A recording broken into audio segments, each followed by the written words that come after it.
stop. This is where we are today. Let's take a step back. We've known rising emissions were going to be a problem since the 1970s.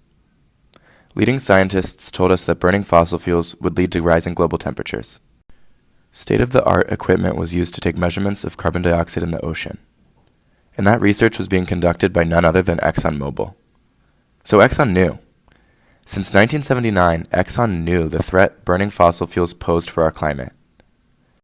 If the science is so clear, why did Exxon and other fossil fuel companies continue emitting carbon for decades?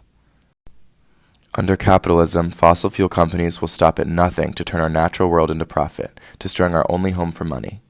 Every car on the road, every light switch turned on, every flight ticket bought, puts money in their pockets. And business as usual will continue until someone forces them to change. For a while, the fight against impending climate disaster didn't have a clear enemy in the public eye. Climate change was an abstract concept in the distant future. And we didn't have any real policy solutions on the table. Eventually, things began to click. People began to realize that, under capitalism, fossil fuel companies will stop at nothing to turn our natural world into profit, destroying our only home for money.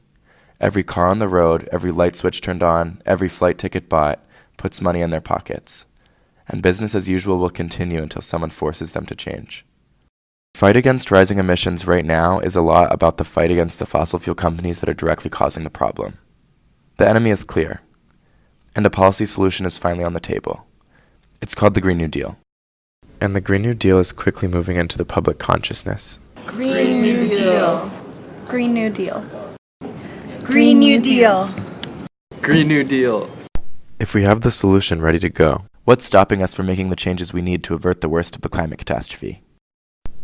The fossil fuel industry has consolidated political power within government. They routinely buy out politicians by funding their campaigns to get them elected.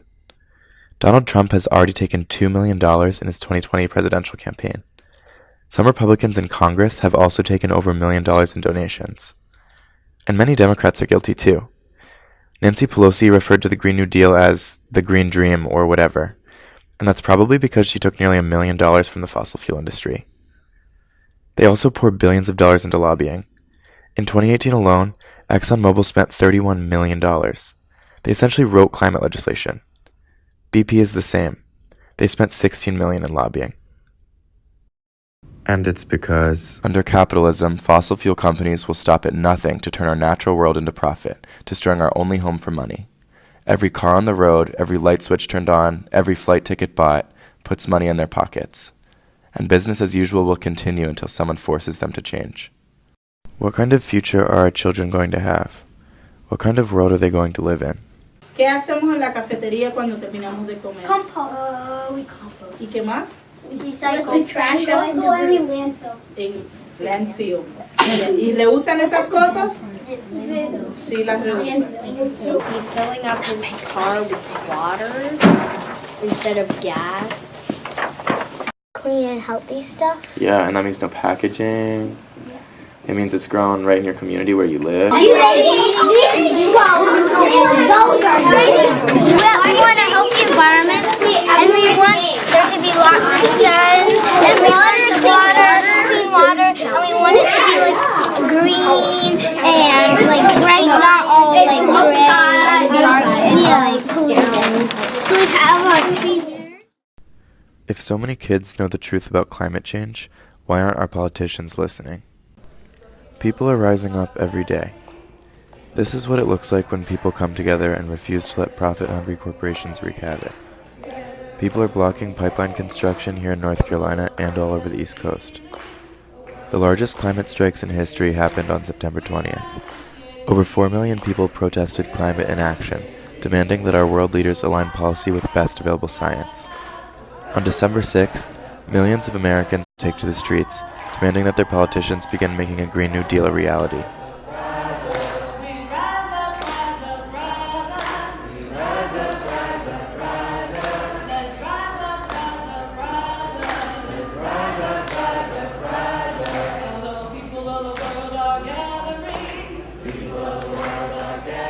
That's the solution! We need a climate solution! We need a climate solution!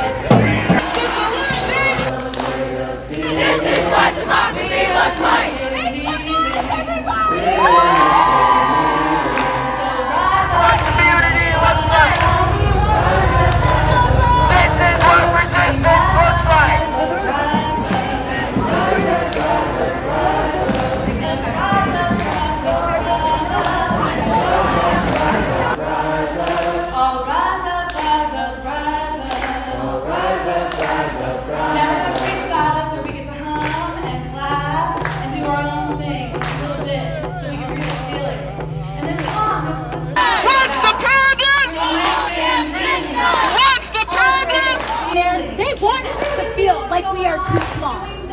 They want us to feel like we are too young. Our generation sees the two paths we can be on. On one path, corporations and governments will continue to cause massive destruction and death of both our natural environment and of humans for profit. On the other path, people come together to demand the system change necessary to build a better and more sustainable future for each other and for our Earth. The path we take will determine the future for all of us.